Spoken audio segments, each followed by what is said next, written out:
तो मेरे चैनल पे आप आ ही गए हैं तो चैनल को लाइक और सब्सक्राइब कर दीजिए, क्योंकि मैं आपको बताने जा रहा हूँ कि बिहार दरोगा का मुख्य परीक्षा में सिलेबस क्या क्या होती है और उसको कैसे पढ़े कि उसको हम मात्र मतलब कम ही दिनों में कैसे क्वालिफाई उसको कर सकते हैं। जी हाँ, तो जैसे कि मैं आपको बता दूं कि मुख्य परीक्षा जो होती है वो 400 नंबर की होती है और 400 नंबर में 200 नंबर का आपका हिंदी होता है और 200 नंबर का जो होता है वो जीके जीएस करंट अफेयर को मतलब कि लेकर के होता है। जी हाँ, जिसमें मैं बता दूं क्वालिफाइड नंबर जो होता है जो कि हिंदी होता है और जो इसमें मेरिट जो बनती है वह 200 नंबर जो सेकंड पेपर होती है हमारी वह आपकी वो जीके जीएस की होती है। जी हाँ, जैसे कि मतलब मैं फर्स्ट बार जो बताया हिंदी का जो सिलेबस है जो कि मात्र क्वालिफाइड नंबर का होता है कि आप उसको क्वालिफाई नहीं करिएगा तब तक आपका वो सेकंड पेपर जो होता है वह चेक नहीं होगा। हिंदी का अगर जिक्र करूँ तो हिंदी के सिलेबसों में जो होती है उसमें पर्यायवाची शब्द होती है, अनेक शब्दों के लिए एक शब्द होती है, उल्टा शब्द जो होती है विलोम शब्द वो होता है, उसके बाद में आपका होता है वाच्य बताना होता है और वाक्य में शुद्धि वर्तनी बतानी होती है कि इसमें क्या है, और उसके बाद अनुच्छेद टाइप का दे देता है कि मतलब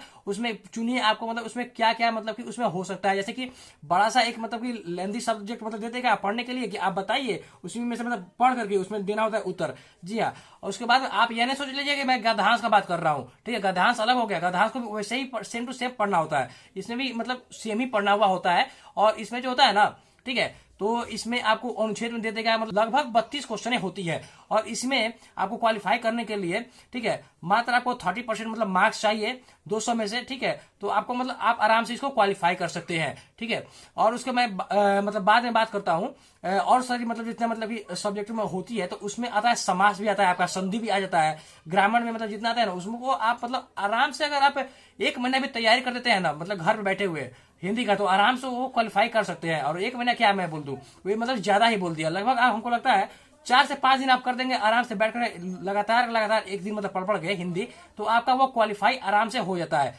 और जहां तक मैं बात करता हूं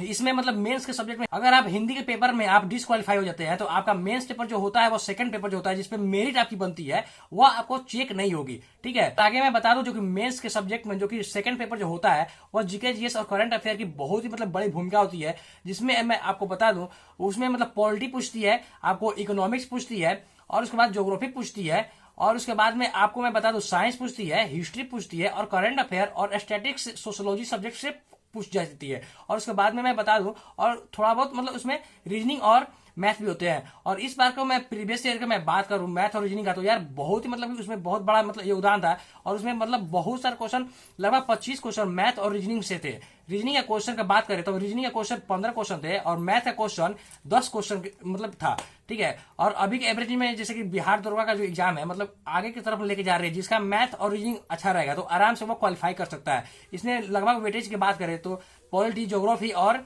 आपकी करंट अफेयर और मैथ स्टैटिस्टिक्स का यही मतलब योगदान होता है, ठीक है। और अगर मैं बात करूं इसमें पॉलिटी का क्वेश्चन कितना पूछा जाता है तो पॉलिटी का क्वेश्चन लगभग मतलब 4 से 5 के मतलब रेंज में पूछे जाते हैं। और मैं आपको बता दूं ज्योग्राफी का क्वेश्चन तो ज्योग्राफी का लगभग मतलब कि यार 21 क्वेश्चन लगभग मतलब कि थे अभी मतलब पिछले मतलब प्रीवियस ईयर के अनुसार में, ठीक है। इकोनॉमिक्स की मैं बात करूं तो इकोनॉमिक्स का लगभग मतलब 2 से 3 क्वेश्चन ही थे, ज्यादा मतलब क्वेश्चन एवरेज मतलब कि वेटेज में नहीं था। और जहां तक और बात करूं मैं साइंस का तो साइंस का क्वेश्चन वही मतलब कि 14 से 15 के रेंज में क्वेश्चन थे। और मैं बात बता दूं आपको हिस्ट्री का क्वेश्चन तो हिस्ट्री का भी वही मतलब कि 18 से लेकर के 20 के रेंज में क्वेश्चन थी। तो इसी प्रकार से आपका मेंस का सिलेबस तय होता है और मेंस आपका क्वालिफाई करने के लिए लगभग आपको कम से कम मतलब कि 80% तो मतलब मार्क्स होने चाहिए जनरल के लिए। अगर आप अदर कास्ट से आते हैं तो अदर कास्ट के लिए अलग अलग कैटेगरी मतलब कि डिसाइड की जाती है कट ऑफ के लिए। तो आपको यह वीडियो मतलब कैसा लगा कमेंट सेक्शन में जरूर बताइएगा। मिलता हूँ फिर किसी नेक्स्ट वीडियो को लेकर के, तब तक के लिए जय हिंद।